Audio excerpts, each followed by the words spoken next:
नमस्कार मित्रांनो, स्वागत आहे तुमचं नितेश एज्युकेशन फॉरममध्ये। आजच्या व्हिडिओमध्ये आपण महाराष्ट्र भूगोल या घटकाचे महाराष्ट्रातील वनांचे प्रकार, महाराष्ट्रातील वन आणि त्यांचे प्रकार या व्हिडिओमध्ये डिस्कस करणार आहोत। चला सुरुवात करू आजचा व्हिडिओ।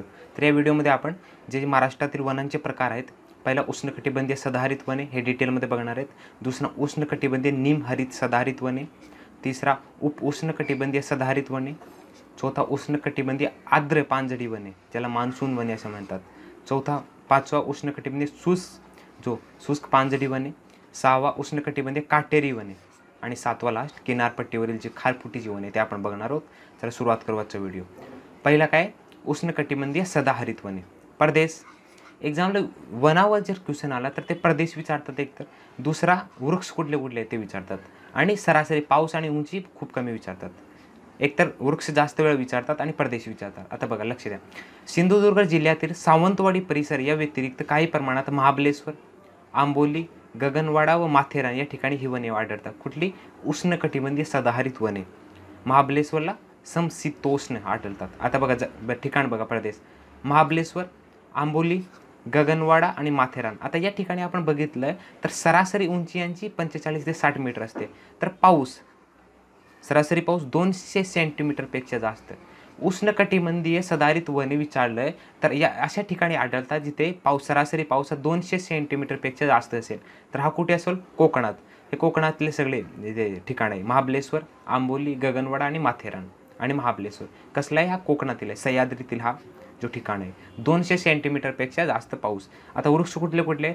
नागचंपा, पांढरा शिडार, फणस, कावशी, जांभूळ आणि बांबू इत्यादी। प्रदेश बघितलं, वृक्ष बघू। आज वैशिष्ट्य काय? ही वने महाराष्ट्रात प्रामुख्याने जांभा मूर्ती जांभा मूर्ती कुठे आहे?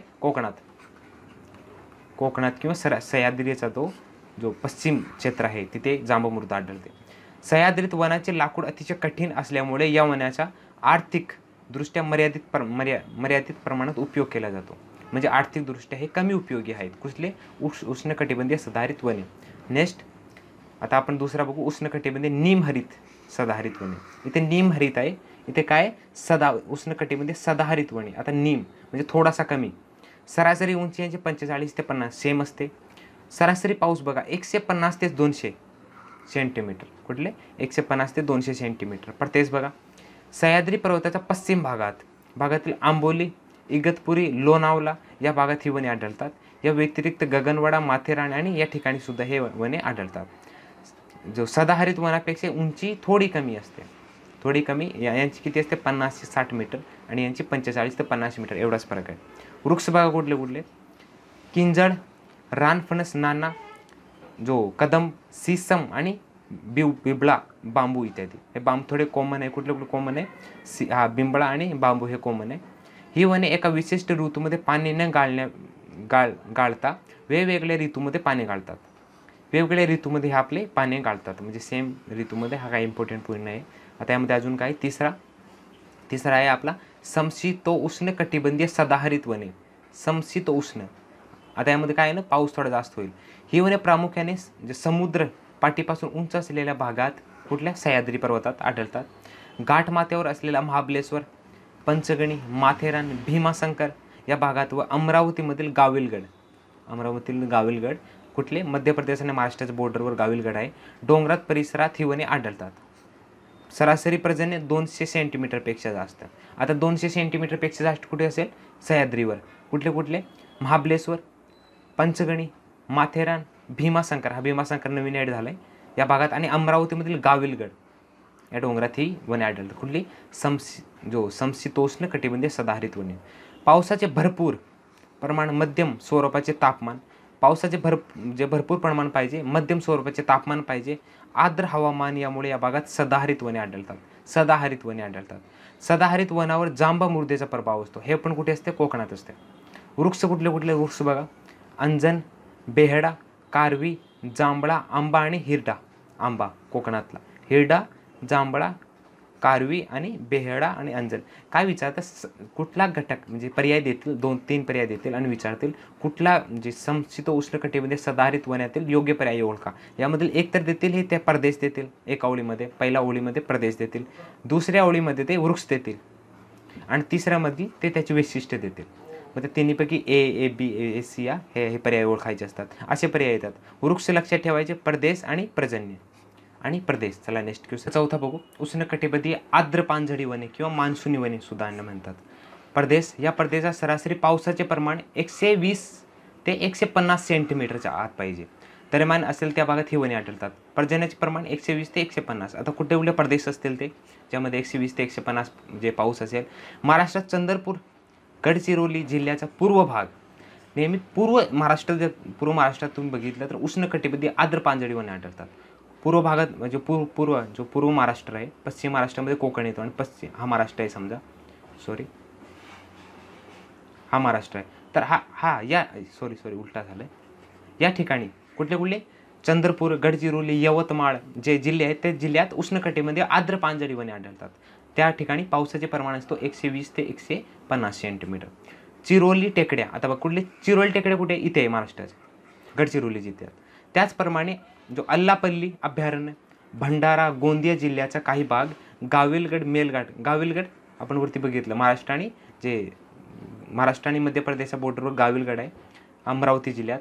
मेळघाट डोंगर उत्तर कोकणातील, ठाणे पालघर सातमाळा अजिंठा डोंगराचा पश्चिम भाग, शंभू महादेव हरिश्चंद्र जे बालाघाट इत्यादी भागात ही वने आढळतात. बघा चिरोली हे लक्षात ठेवायचे, इथे आढळतात नॉर्मली आणि थोडे इथे पुण्याच्या भागातला कुठले आढळलं उष्णकटिबंधीय आर्द्र पानझडी वने. पावसाचे प्रमाण किती, 120 ते 150 सेंटीमीटर.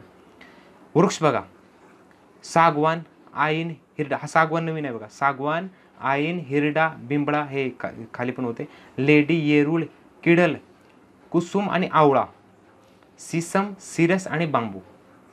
हा बांबू कॉमन आहे सगळ्या इथे, हा बांबू आढळतो. जे आपण सदाहरित वने बघितले त्या सगळ्यांमध्ये बांबू होता, सिसम होता. आवळा नवीन आहे इथे. आवळा कुठे आढळतो, जिथे 120 ते 150 सेंटीमीटर पर्जन्य असेल त्या ठिकाणी.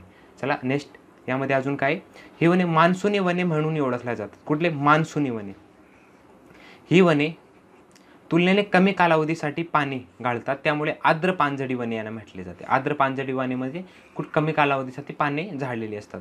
सागवान हे या वनातील सर्वात महत्त्वाचे वृक्ष आहे. सागवान आले की उत्तर लिहायचे उष्णकटिबंधीय आर्द्र पानझडी वने किंवा मान्सूनी वने. सागवान या वनातील सर्वात महत्त्वाचे वृक्ष असून या वनाची सरासरी उंची 30 ते 40 मीटर असते.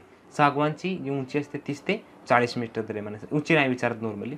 सागवानाची वने विशेषतः चंद्रपूर गडचिरोली जिल्ह्यातील आलापल्ली अभयारण्यात आढळतात. कुठले, चंद्रपूर आणि गडचिरोली. सागवान आलं की उष्णकटिबंधीय आर्द्र पानझडी वने, सरासरी उंची 30 ते 40, जिल्हे चंद्रपूर आणि गडचिरोली. अजून काय होतं यात, पावसाचे प्रमाण 120 ते 150 सेंटीमीटर. चला नेक्स्ट पाचवा, उष्णकटिबंधीय शुष्क पानझडी वने. पर्जन्य 80 ते 120 म्हणजे जर हा महाराष्ट्र असेल, आता आपण लेफ्ट काढू, जर हा महाराष्ट्र असेल तर हा जो उष्णकटिबंधीय सदाहरित हा विदर्भातील या एरियामध्ये आढळणार, मधल्या एरियामध्ये. प्रदेश बघा, महाराष्ट्राला बहुतांश भाग हा वनांनी व्यापलेला आहे. गाठमाथ्याकडील पूर्वेचा भाग मावळ प्रदेश, विदर्भ, मराठवाडा म्हणजे हा मधला प्रदेश. हा जो मधला प्रदेश आहे तिथे उष्णकटिबंधीय शुष्क पानझडी वने आढळतात. मराठवाडा, पूर्व मराठवाडा, विदर्भ आणि मावळ प्रदेश हे लक्षात ठेवायचे. पर्जन्य 80 ते 120. या वनांची उंची तुलनेने कमी असून गवताळ प्रदेश सुद्धा यामध्ये आढळून येते. वृक्ष सागवान, सिसम, हा सागवान कॉमन आहे, सिसम लक्षात ठेवायचे. धावडा, तेंदू हा लक्षात ठेवायचे.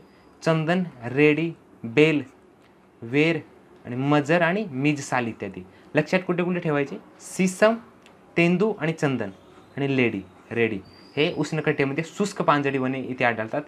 जर प्रदेश मावळ प्रदेश, विदर्भ आणि मराठवाडा, पूर्व मराठवाडा या घटक हे उष्णकटिबंधीय शुष्क पानझडी वने आढळतात.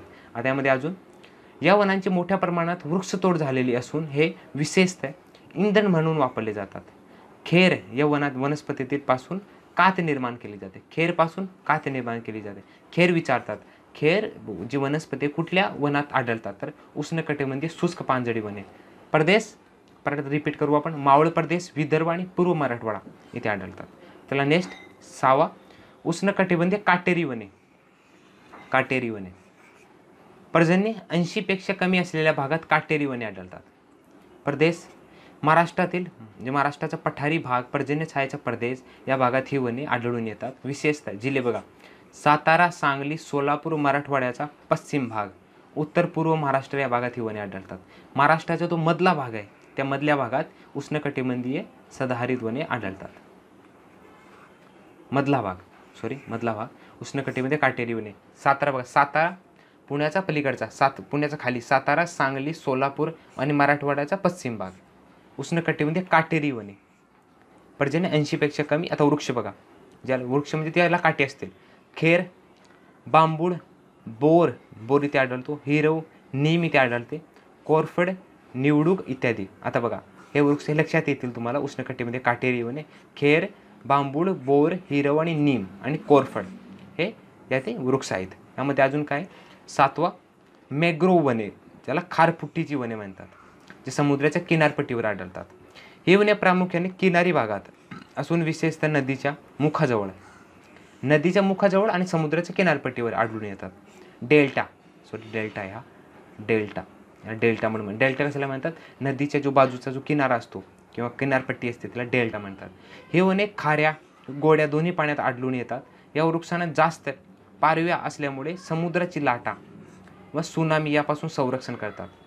या वनाची उत्पादकता खूप जास्त असल्यामुळे जैवविविधता सुद्धा मोठ्या प्रमाणात आढळून येते. समुद्राच्या जे बाजूला हे वने असतात आणि यामध्ये जैवविविधता, जसं कोकणात किंवा तुम्ही सह्याद्री बघितलं तर जैवविविधता खूप आढळून येते. हे वने वजनाने हलके असल्यामुळे रेल्वे, कोच आणि होडी जहाज बनवण्यासाठी त्यांचा लाकडाचा उपयोग केला जातो. तर या व्हिडिओमध्ये आपण काय बघितलं, महाराष्ट्रातील वनांचे प्रकार आपण बघितले. 7 प्रकार आपण या व्हिडिओमध्ये बघितले. जर तुम्हाला महाराष्ट्रातील वनांचे प्रकार हे वाचायचं असेल तर डिस्क्रिप्शनमध्ये तुम्हाला एक लिंक भेटेल. त्या लिंकवर ओके क्लिक करून तुम्ही ते वाचू शकतात. थोडक्यात दिलं आहे तिथे. आणि जर तुम्हाला नोट्ससाठी टेलिग्राम चॅनल जॉईन करा तुम्ही. लिंक तुम्हाला खाली भेटेल डिस्क्रिप्शनमध्ये. वाचू शकतात आणि टेलिग्राम चॅनल जॉईन करा. आणि जर तुम्हाला हा व्हिडिओ आवडलाच तर व्हिडिओ लाईक करा, शेअर करा आणि असेच व्हिडिओ अजून बघण्यासाठी या चॅनलला सबस्क्राईब करा. तर आपण लवकरच भेटू पुढच्या व्हिडिओमध्ये. Thank you so much. जय हिंद, जय महाराष्ट्र.